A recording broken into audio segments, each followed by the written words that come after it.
పొద్దున్న 6 గంటలకు లేచి జిమ్ చేయాలి, జాగింగ్ చేయాలి అని నైట్ పండుకునేటప్పుడు 6:10, 6:20, 6:40, 6:50 అని ఇట్లా అలారం పెట్టుకుంటాం.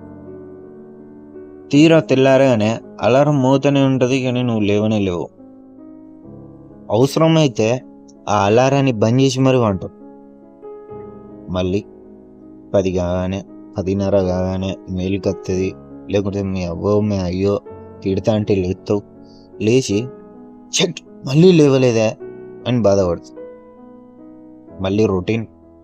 మీ ఫ్రెండ్ ఏమో మంచి జిమ్కి పోతాడు, జాగింగ్ చేస్తాడు, ఒక ప్రాపర్ డైట్ మెయింటైన్ చేసుకుంటా, ఒక బాడీని కరెక్ట్ షేప్లో మెయింటైన్ చేస్తానంటే నువ్వేమో బొర్ర బట్ట.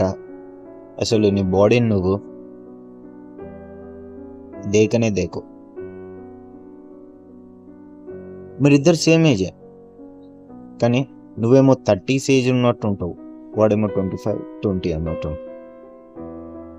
దీని అన్నిటికీ కారణం ఏంటిదని నువ్వు ఎప్పుడైనా నీకు నువ్వు క్వశ్చన్ చేసుకుంటే దానికి కారణం నీ బద్ధకం, లేజీ బిహేవియర్.